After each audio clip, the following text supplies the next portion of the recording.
Bueno, muy buenas tardes para todos. Para mí es un gusto que me estén acompañando en esta tarde. Nuevamente, ya esta es la segunda intervención que tengo en esta tarde. En esta ocasión, para presentar otro de mis grandes debilidades dentro de la literatura, que es el género ensayístico. Yo he incursionado en la poesía, en el ensayo, en los cuentos, y también tengo un libro de corrección de estilo, pero digamos que la mayor parte de mi obra literaria está compuesta por libros de ensayos. Libros de ensayos son, por ejemplo, el cuento fantástico en el Río de la Plata, el cuento latinoamericano en el siglo XX, las otras realidades de la ficción, Palabra en el tiempo sobre la poesía de Antonio Machado, algo así como un misterio sobre la poesía de Federico García Lorca. Y en esta ocasión voy a hablar de un artículo que forma parte del libro Cuatro autores boyacenses. Así está escrito la programación. Plinio Puleyo Mendoza, un hombre de Colombia, de su historia y de su literatura. Una conferencia que la voy a brindar a la Academia de Historia de Norte de Santander. Pero como tengo un tiempo, tenemos la hora, yo me voy a referir al libro en su totalidad. Creo que me va a dar el tiempo para referirme al libro en su totalidad, hacer alguna referencia a los otros escritores que forman parte del libro, y después sí centrarme en la charla de Plinio Puleyo Mendoza, que es lo que nos convoca. En primer lugar, les quiero comentar mi forma de abordar el género ensayístico, ¿no? Yo lo que hago más que nada es un análisis. Ahora que estoy viendo aquí la figura de Rafael Gutiérrez Girardot, hace unos días en el Parlamento Internacional de Escritores presenté el ensayo sobre Rafael Gutiérrez Girardot, que se llama El arte de poetizar la filosofía. Quienes lo conocen a Rafael Gutiérrez Girardot, quienes lo han leído, a este gran crítico literario y filósofo colombiano que vivió durante muchos años en Alemania, han podido apreciar que el abordaje de Rafael Gutiérrez Girardot de la literatura es estrictamente filosófico. Entonces lo que yo hice en ese ensayo sobre Rafael Gutiérrez Girardot fue establecer un diálogo con él acerca de la figura de Antonio Machado, figura que yo ya he estudiado y que le he dedicado un libro entero, Palabra en el tiempo. Porque mi abordaje de la poesía de Antonio Machado es estrictamente literario, textual. Eso es lo que yo he hecho con todos los libros de ensayo. ¿Por qué? Porque creo que a veces se cae en una farandulización del hecho literario, tomando en cuenta muchos temas extraliterarios que no hacen a la calidad del texto o a lo que va a sobrevivir el texto, ¿no? Aquí, por ejemplo,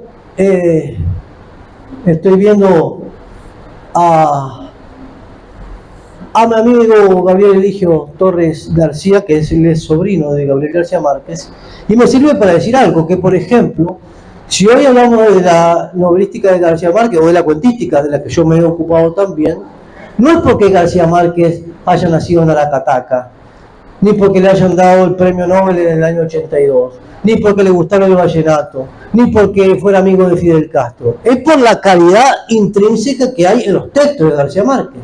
Todo lo demás son anécdotas. Pero si leemos Cien años de soledad es por la calidad de la obra Cien años de soledad. Si leemos los cuentos de García Márquez es por cómo maneja el material narrativo, cómo presenta los personajes, cómo maneja el tiempo, la acción, en fin. Entonces, si yo quiero reivindicar la figura de García Márquez, lo mejor que puedo hacer no es hacer como han hecho muchos, de decir, bueno, que él le gustaban los vallenatos de Escalona y que la zona de Aracataca, o si Macondo es Aracataca, o si es parte de Barranquilla. es ver la parte textual, analizar la parte textual.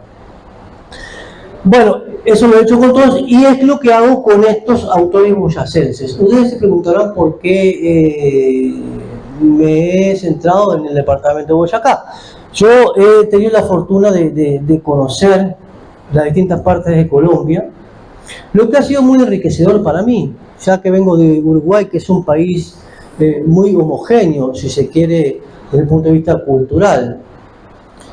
Un país que, por ejemplo, un ciudadano de Mercedes, o de Salto, o de Paysandú, o de Punta del Este, de Montevideo, desde el punto de vista cultural, todo lo que implica la cultura, se diferencia muy poco. Pero si nosotros tomamos un personaje de un ciudadano de Cali, por ejemplo, con uno de Bogotá, se diferencian muchísimo. Y ahora que estuvimos en la costa la semana pasada, que estuvimos en Barranquilla y en Cartagena, y la semana que viene me voy para Chiquinquirá, si yo comparo un cartagenero, por ejemplo, con un chiquinquireño, me doy cuenta que las personas hablan diferente, se visten diferente, comen diferente, escuchan música diferente, parecen personas de países distintos en un mismo país. Este es un país de regiones. Y bueno, una de las regiones que yo más he tenido la posibilidad de conocer y que me ha seducido bastante es la de la zona de Boyacá. He estado en Pesca, en Iza, en Sogamoso, en Tunja, en Chiquinquirá, en fin. En Paipa, ayer hablábamos con el hermano de Orgel acerca de eso, de Paipa, de los termales de Paipa, en fin. Y bueno, eso ha llevado a que yo me haya dedicado a estudiar a algunos autores boyacenses. Entre ellos, Julio Flores, que es el que estamos viendo. Si puede pasar la imagen un poquito después. Pero Julio Flores era ese, el anterior era Rafael Gutiérrez Girardot. Y seguimos. Y Carlos Martín, ya que hablaba de chiquinquireño. Y por último, Plinio Puleyo Mendoza, que es del que voy a hablar más detenidamente.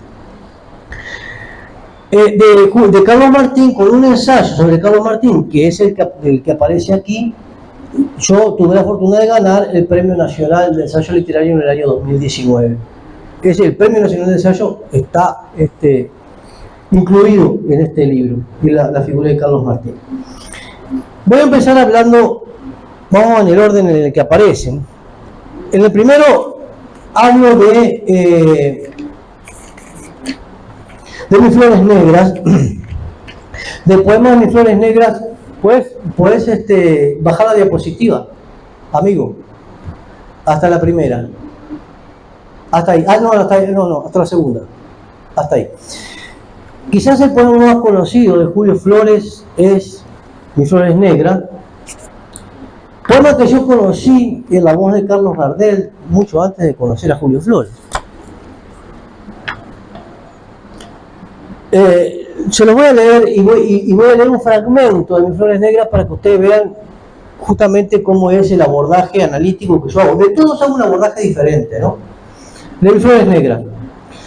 Oye, bajo las ruinas de mis pasiones, en el fondo de esta alma que ya no alegras, entre polvo de sueños y de ilusiones brotan entumecidas mis flores negras. Ellas son mis dolores capullos secos, los intensos dolores que en mis entrañas sepultan sus raíces cual los helechos en las húmedas grietas de las montañas. Ellas son tus desdenes y tus rigores, son tus pérfidas frases y tus desvíos, son tus besos vibrantes y abrasadores en pétalos tornados negros y fríos. Ellas son el recuerdo de aquellas horas en que presa en mis brazos te adormecías mientras yo suspiraba por las auroras de tus ojos, auroras que no eran mías. Ellas son mis gemidos y mis reproches ocultos en esta alma que ya no alegras, son por eso tan negras como la noche de los gélidos polos, mis flores negras. Guarda pues este triste, débil manojo que te ofrezco de aquellas flores sombrías, guárdalo, nada temas, es un despojo del jardín de mis hondas melancolías. ¿Qué hago yo en el estudio de este poema particularmente? Es, primero, hacer referencia a Gardel, como yo conocí este poema. Segundo, hacer referencia a la influencia clara de Becker, ¿no? Texto beckeriano, al romanticismo. quizá el principal exponente del romanticismo de Colombia sea Julio Flores. Y por ejemplo, veamos el análisis textual al cual yo hacía referencia. ¿Cómo analizamos este texto? Leamos la primera estrofa, retomemos la primera estrofa. Ellas son mis dolores, capullos hechos. No, está la segunda, perdón.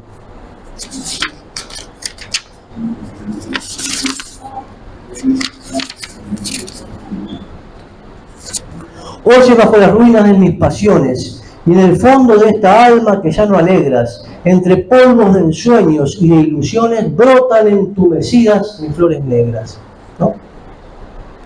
Como yo soy docente de literatura y trabajé con los textos, yo lo que hago más que nada de los ensayos es hacer así, tiene una finalidad pedagógica. Esta primera estrofa establece la atmósfera y el tono del poema y presenta algunos de los elementos simbólicos que serán desarrollados a lo largo de la obra. Como vemos, el poema comienza con una alusión directa al tú, reitero, oye, a la destinataria, invitándola a escuchar. La expresión ruina de mis pasiones sugiere que la voz lírica ha experimentado una pérdida profunda en su vida amorosa, algo que alguna vez fue hermoso, pero que ahora está en decadencia. Su alma solía ser alegre por la presencia de ese tú, pero ahora, con su ausencia, ha perdido la alegría. Donde antes había felicidad, ahora hay tristeza y vacío. La imagen de polvo de ensueños y de ilusiones sugiere que esas aspiraciones y sueños se han desvanecido. El uso de la palabra polvos evoca la idea de algo desgastado, disperso, como si el paso del tiempo hubiera erosionado esos sueños. Entre esos polvos es que yacen entumecidas mis flores negras. La metáfora de las flores negras es fundamental en el poema. Estas flores negras representan el dolor y la tristeza que el yo lírico lleva consigo. El término entumecidas, brotan entumecidas, mis flores negras, muestra cómo estos sentimientos han perdido su vitalidad, están adormecidos, pero aún están presentes, lo que refuerza la idea de que son recuerdos de un amor pasado. Esta primera estrofa establece el tono melancólico y triste del poema, presenta la pérdida de un amor y la carga emocional que la voz lírica experimenta. La imagen de ruinas y polvo de ensueños, flores negras, pintan un cuadro vívido de la desolación y la nostalgia que impregna la obra. Bien, eso yo creo que es el trabajo del crítico, ¿no? Del analista literario. Ir echando luces sobre el texto. No en una postura de soberbia y de ponerse por encima de los lectores comunes, ¿no? de lo que se denomina en literatura una lectura ingenua, sino que el crítico va a echar luz sobre la obra y va a enriquecer la obra a su manera, ¿no? Entonces, el que va a leer Mis flores negras, el que escuchó Mis flores negras, leyó Mis flores negras y después lee un estudio pormenorizado del poema y vuelve a ese poema con unas herramientas que antes no tenía. Ahora hay otro tema, que sí, no es lo que quiso decir, yo no sé lo que quiso decir, yo soy lo que interpreto yo, ¿no? Del poema. Quizás si tuviera Julio Flores acá, me dice, no, en realidad yo escribí eso, no sé, ni se me pasó por la cabeza tu interpretación. Bueno, entonces lo que yo hago es una interpretación personal, como todas las interpretaciones. Bien, vamos a seguir. No, pero estamos bien, vamos.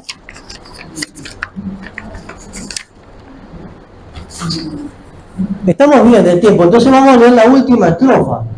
La historia es centrada en Plinio, ¿no? No es que hayan venido acá y yo lo haya estafado, que hayan venido a escuchar sobre Plinio y no lo hayan nombrado, ya lo nombraré.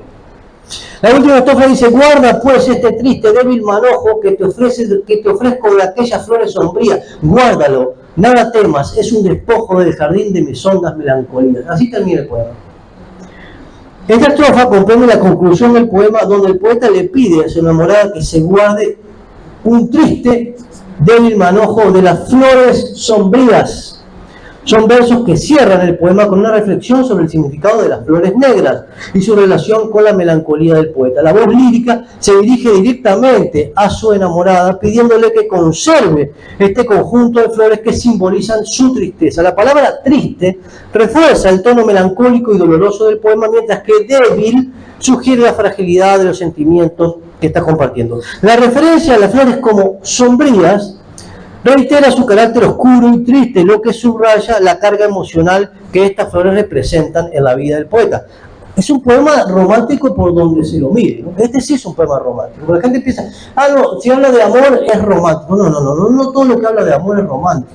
El romanticismo, bueno, uno de los grandes pilares del romanticismo es el amor, pero ese amor tiene que estar signado, si se quiere, por una imposibilidad, por un dolor, por una lucha.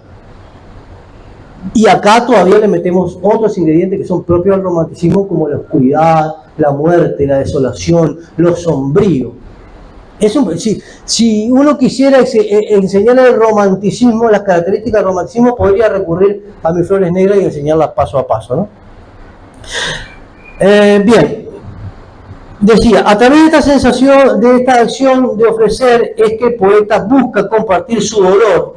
A su vez, de alguna manera tranquiliza a la destinataria diciéndole que no tiene que temer guardar ese despojo de su jardín de melancolías. El término despojo sugiere algo que ha sido quitado o tomado. En este caso, el poeta comparte un fragmento de su dolor y tristeza, algo que ya no desea retener completamente. La estrofa concluye con una alusión al jardín de mis hondas melancolías, una imagen poética que encapsula la profunda tristeza de la voz lírica. La palabra hondas sugiere que esta melancolía es profunda y arraigada en el ser. El poeta ha extraído ese despojo de ese jardín interior y lo ofrece a la destinataria, a esa mujer ausente, la única responsable de su triste y melancólico sentir. Bueno, son 6 estrofas, la de Julio Flores, vimos 2. Pasemos ahora a Carlos Martín, a ver, yo te digo, ese. Carlos Martín escribió un trabajo que se titula Huellas literarias más allá de la frontera, haciendo como una comparación conmigo, con mi persona, porque Carlos Martín era docente, yo también, él vivió muchos años en un extranjero, yo también, él se dedicaba a la poesía, yo también, él tenía un programa de radio, ahora que está Nacho acá, que yo compartí un programa de radio con Nacho, yo también, y hablaba de literatura, como en el programa de Nacho, en el programa nuestro, porque en esa época era nuestro, era diáspora, la dispersión de la cultura en radio. Qué momento, qué pasaje de la vida tan dichoso ese de cuando teníamos el programa. Entonces yo tenía un fragmento que se llamaba, ¿cómo se llamaba? Palabra escrita, la literatura en la radio. Entonces yo veía muchas coincidencias con Carlos Martín y abordé a la figura de Carlos Martín por ese lado. Pero a su vez, porque es un gran poeta dentro de los poetas del piedracielismo, del movimiento piedracielista, pero también por la influencia que tuvo en la figura de Gabriel García Márquez. Cuando Gabriel García Márquez estudia en el Colegio de Varones de Zipaquirá, el rector del colegio era Carlos Martín.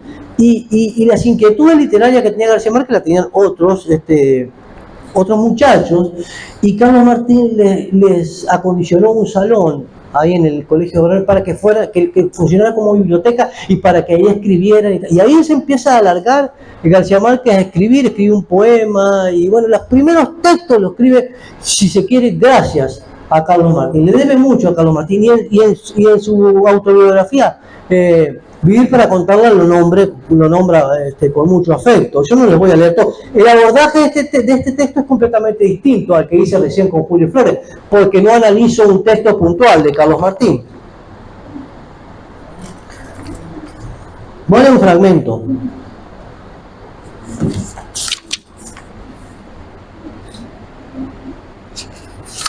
Acá.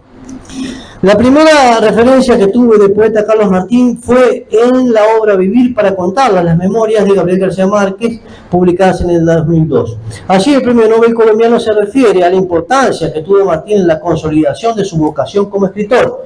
Nos cuenta que en el año 1944 Martín ingresó como rector del Liceo Nacional de Varones de Zipaquirá, donde él estudiaba. El tono confesional claro y ameno de las memorias garciamarquianas llevó a que me hiciera una imagen bastante clara del poeta, que más que poeta, declara García Márquez, parecía un abogado por su formalidad en el vestir. Lo imaginé caminando con su bigote esmeradísimamente recortado y su frente despojada, así como se ve en la imagen, por los pasillos de aquella institución, contagiando a esos muchachos llenos de sueños literarios, recomendándoles lectura de Flaubert, de Dumas, de Thomas Mann. Esto lo nombro porque García Márquez hace referencia a eso, ¿no? Y además porque eran las lecturas de la época, hablándole, entre otros temas, de los modernistas americanos y de la importancia de la poesía de Rubén Darío para nuestra lengua, bueno, y para nuestro continente también. Lo cierto es que más allá de su importantísima obra, a la que me referiré más adelante, con su ejemplo, Carlos Martín posibilitó que aquel muchachito flaco y desaliñado, que luego llegaría a la cumbre de la literatura mundial, escribiera su primer reportaje publicado y publicara su primera creación literaria con el seudónimo de Javier Garcés, un poema titulado Canción. El texto de Martín es el más largo.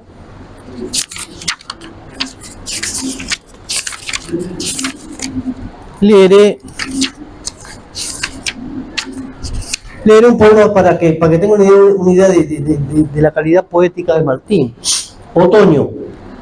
No veo mucho con estos lentes, por eso lo alejo un poco, ¿no? Pero bueno. Otoño. Arregla los papeles. Es ya tiempo. No temas al rigor del invierno. Aún hay fuego. Arde un rescoldo de amor y al fulgor de la tarde nacen aún los besos y los poemas. Después de todo, mira, no importa, hemos vivido al borde cotidiano del asombro, una mirada basta, la voz con que te nombro basta para olvidar la muerte y el olvido. ¿Para qué regresar en busca de la aldea natal? El tiempo pasa, si abres la ventana, de nuevo nace el mundo, déjame que te vea a la orilla del alma, real, mía, cercana. Somos hambre, penumbra, testimonio de seres, nada nos pertenece. Somos rumor profundo del prodigio que pasa. Escúchame, no esperes, nada más. Mira, ama, despídete del mundo. Ese era un poema del gran poeta Carlos Martín. Pasemos. No, el que falta, el otro. Ese. De Rafael Gutiérrez Giraldo, es el texto que sí que era un poco más complejo, porque como él es filósofo, él se mete en la filosofía, y yo quise dialogar, como le decía al principio, desde la literatura, ¿no? Y rebatirle ciertas cosas a Rafael Gutiérrez Giraldo. Rafael Gutiérrez Giraldo decía que en Campo de Castilla, de Antonio Machado, que es del año 1912, la poesía se volvía más objetiva, se despersonalizaba y estableció un cambio con la poesía primera de Machado, con la poesía más modernista, con la poesía de Soledades de 1903 o con la poesía de Soledades, Galería y otros poemas que es de 1907. Eso sí es cierto. De alguna manera yo comparto eso, ¿no? Porque la poesía de Soledad de Galería y por otros poemas es una poesía mucho más intimista, ¿no? Donde hay como una correspondencia entre el paisaje y el poeta y demás. Y la de Campo de Castilla, que tipo más que nada describe algunos lugares de España y es como una poesía como más despersonalizada. Sí, eso es cierto. Está temblando, ¿no? Bueno, me dejan más tranquilo. Entonces les decía, pero entonces decía que lo que lograba de alguna manera Machado en Campo de Castilla era plasmar una sucesión de metáforas, de imágenes, de palabras, sin petrificarlas, darle como una continuidad. No recuerdo exactamente, lo tendría que leer, pero no quiero detenerme mucho en eso. Entonces lo que yo, por la vez que yo me metía es por algo que hablé también en la conferencia, en la presentación de mi libro pasada, Y es la imposibilidad de que eso suceda, porque el lenguaje es sucesivo y es lineal, y eso ya lo decía el lingüista Ferdinand de Saussure. Uno tiene que poner una palabra atrás de la otra, no hay forma de que el lenguaje sea simultáneo, no hay forma de que el lenguaje sea eso que Becker quería que fuera un tiempo, suspiros y risas, colores y notas, como una quintesencia de todos los sentidos. Porque un poco lo que decía hoy también, uno puede tener percepciones distintas aquí, que yo ahí y todo eso, y yo quiero decir eso, tengo que decirlo por el lenguaje, y el lenguaje pasa a ser lineal, y pasa a ser arbitrario, y pasa a ser escaso, pasa a ser mezquino, y todas esas cosas. Entonces ese fue el diálogo que yo establecí con Rafael Gutiérrez Girardot. Es un texto bastante amplio también.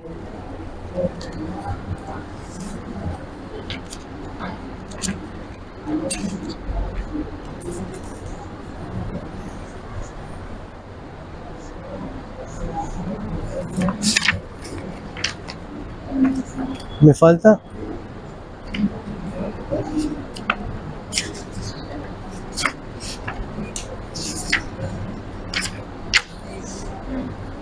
Bien, y finalmente, ahora sí podemos pasar a la otra imagen. Me haces el favor y me pasas la diapositiva, a la última. Esa. Y finalmente,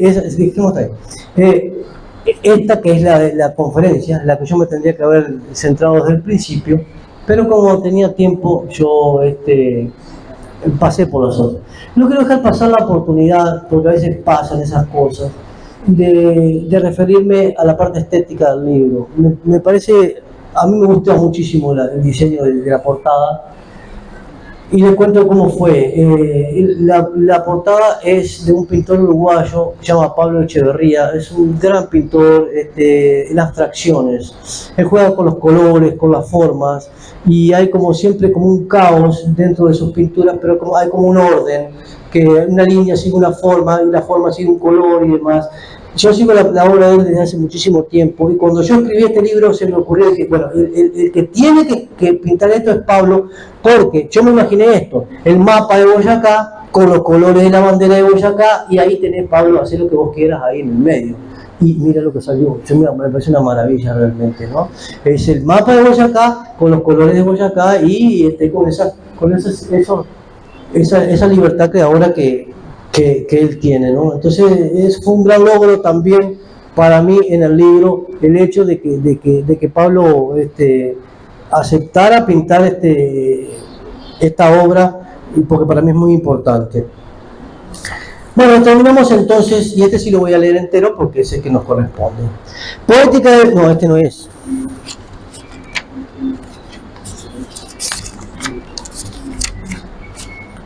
Página 61.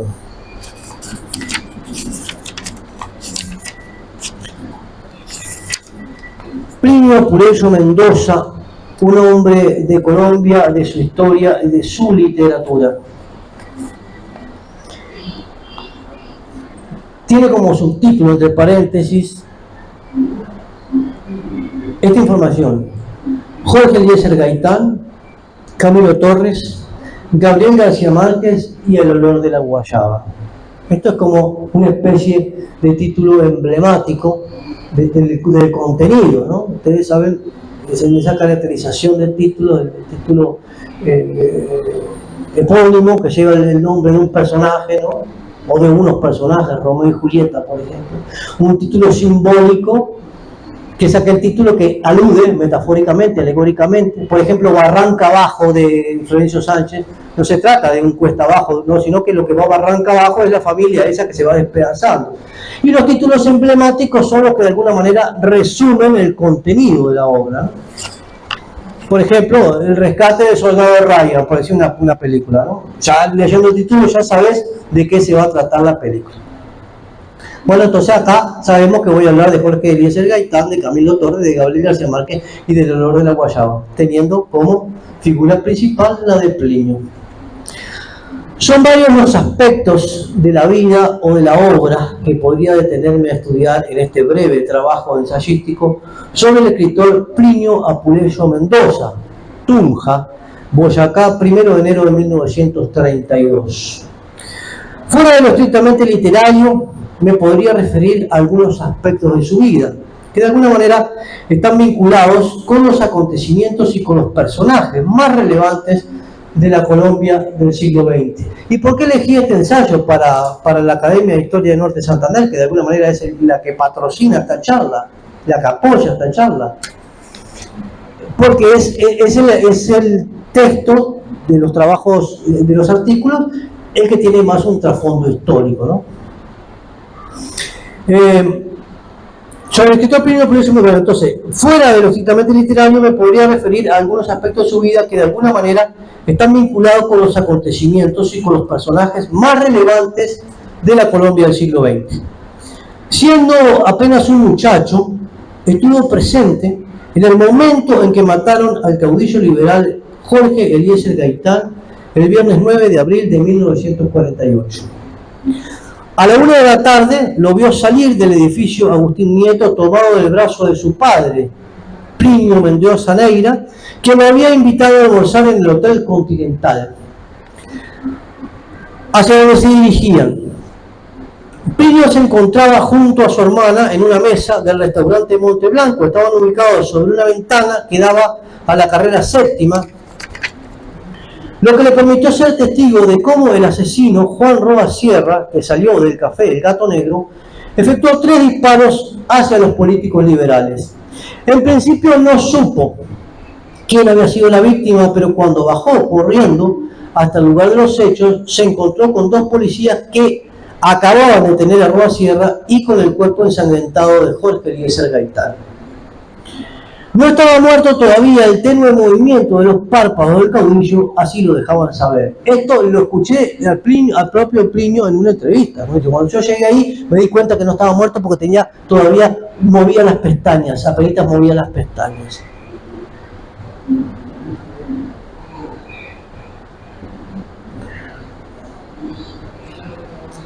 Ese fue un acontecimiento significativo y doloroso para la historia de Colombia, pero también lo fue fundamentalmente para la propia vida de un joven Plinio Apuleyo Mendoza, simpatizante ferviente por esos días de la causa gaitanista. Simpatías políticas que después el propio Plinio abandonó, como ustedes bien saben, aunque no es el tema de la charla. Lo acompañaba en ese sentimiento otro personaje que también hoy es ineludible referencia en la historia reciente del país. Me refiero al entonces joven Camilo Torres, condiscípulo del Liceo de Cervantes, con quien Plinio solía frecuentar el teatro municipal para escuchar las arengas encendidas del líder liberal. La amistad entre Plinio Apuleyo Mendoza y el que terminaría siendo conocido a la postre como el cura guerrillero, defensor de la teología de la liberación e integrante del Ejército de Liberación Nacional, sobrevivió a aquella primera época de estudiante y se extendió a lo largo de su vida, a lo largo de la vida de ambos.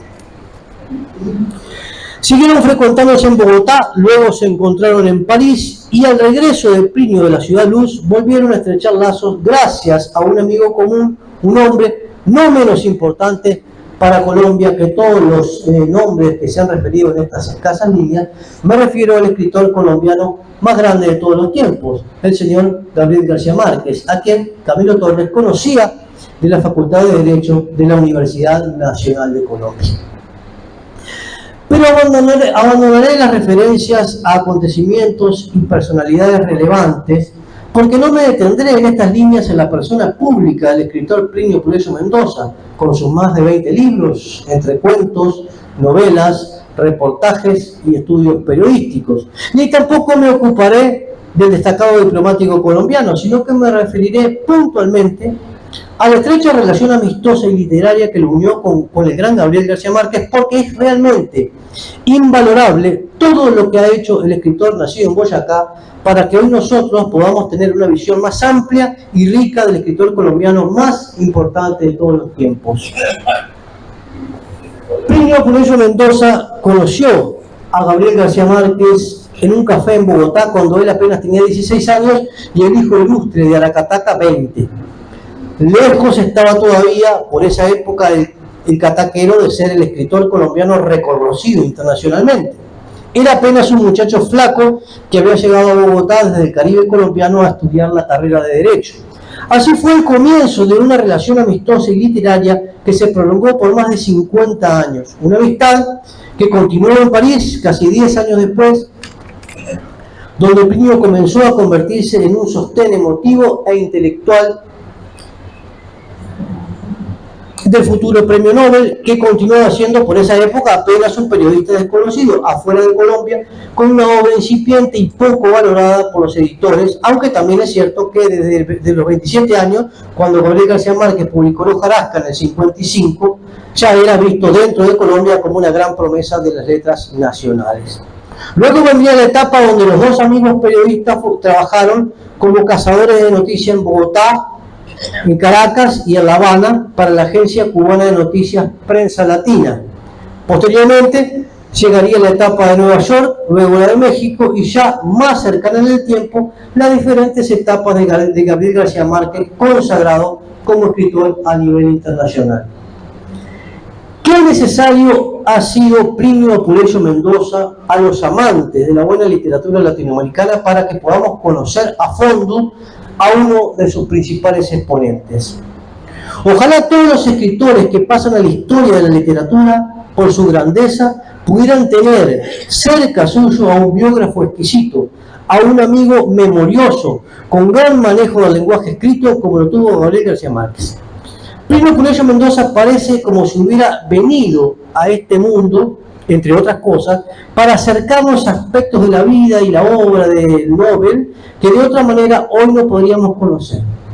Y allí están para atestiguar los libros como El olor de la guayaba, de 1982, Aquellos tiempos con Gabo, del 2000, Un García Márquez desconocido, del 2009, Gabo, Cartas y Recuerdos, del 2013, y hasta el más reciente, Postales de una vida, del 2021, donde también se detiene en diferentes aspectos del Nobel colombiano.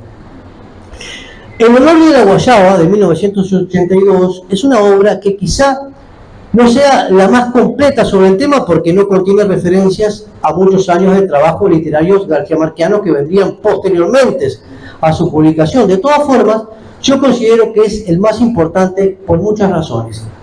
En primer lugar, porque fue un libro que puso el foco a nivel internacional en la figura de un escritor colombiano que apenas unos meses después de la publicación de la obra obtendría el Nobel de Literatura en el año 1982. Este fue un hecho que, por supuesto, ayudó a que las ventas de esta obra escrita a cuatro manos se dispararan.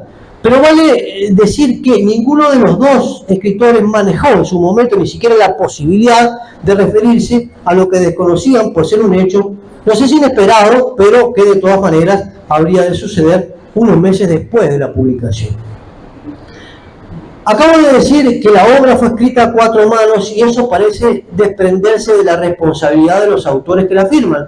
Pero la importancia de Plinio Apuleyo Mendoza en el resultado del proyecto es inmensa.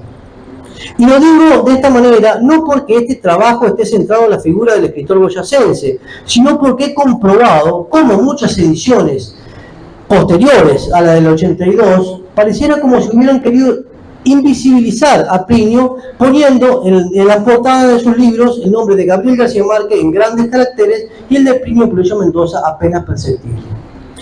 Plinio Apuleyo Mendoza fue quien escribió la obra, es decir, fue el encargado de poner por escrito las conversaciones que tuvo con Gabriel García Márquez. El modus operandi fue el siguiente: mantener un diálogo sin grabador sobre diversos temas y luego ponerlo por escrito. Plinio se encargaba de escribir y luego enviaba los borradores a Gabriel García Márquez para que éste lo revisara o hiciera algún cambio si lo creía pertinente. De manera que la prosa es la de Plinio, una prosa que se encarga de describir con magistralidad un mundo garciamarquiano que conoce como pocos y que también se encarga de reproducir el lenguaje en primera persona del Nobel colombiano, un lenguaje que muchos años después sus lectores reconoceríamos en la autobiografía de Vivir para contarla. Pero si bien en abril de 1982, meses y años en que se publica El olor de la guayaba, Gabriel García Márquez todavía no había recibido el Premio Nobel de Literatura, ni era el escritor de fama internacional que llegó a ser. Era un escritor sumamente conocido y exaltado en el mundo de la literatura.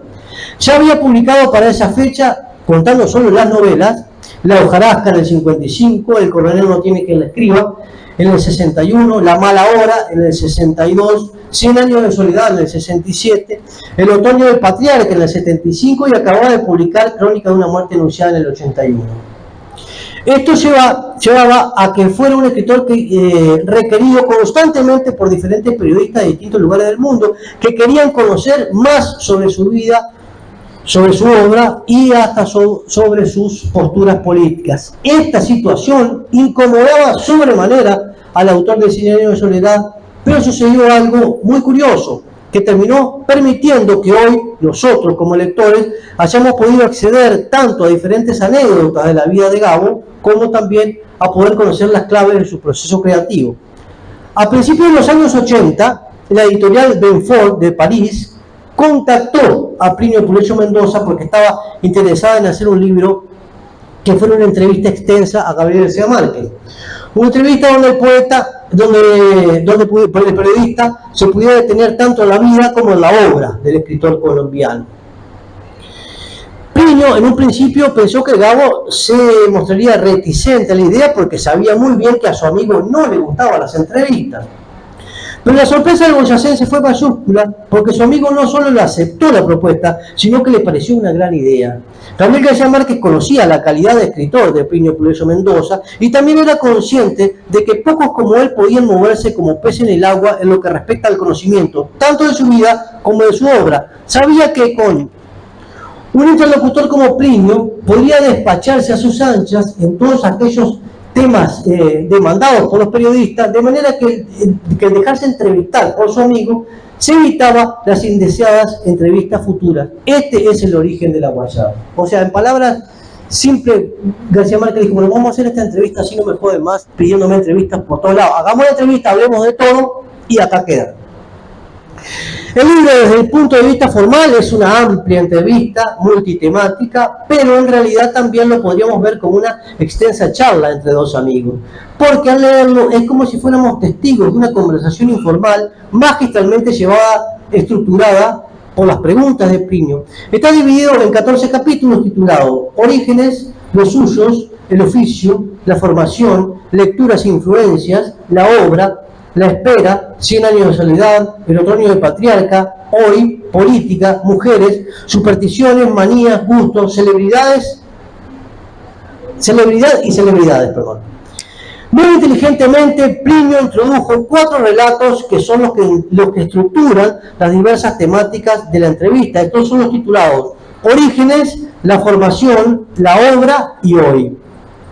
En ellos reconstruye de forma paralela a la entrevista en sí todo el universo garciamarquiano, un universo donde la realidad y la ficción parecen continuarse y ser una misma cosa.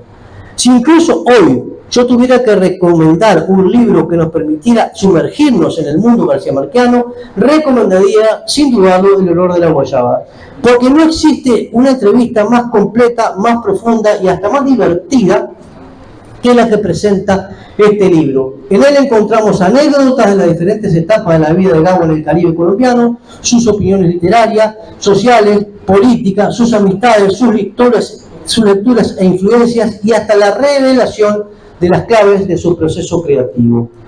Quiero terminar diciendo, queridos lectores, que celebro la pluma del gran escritor Plinio Puleyo Mendoza y de igual manera, bueno, agradezco a la Academia de Historia de Norte de Santander que me permitió en la tarde de hoy compartir con todos ustedes estas palabras, presentar el libro y centrarme fundamentalmente en la figura de Plinio Puleyo Mendoza. Muchas gracias.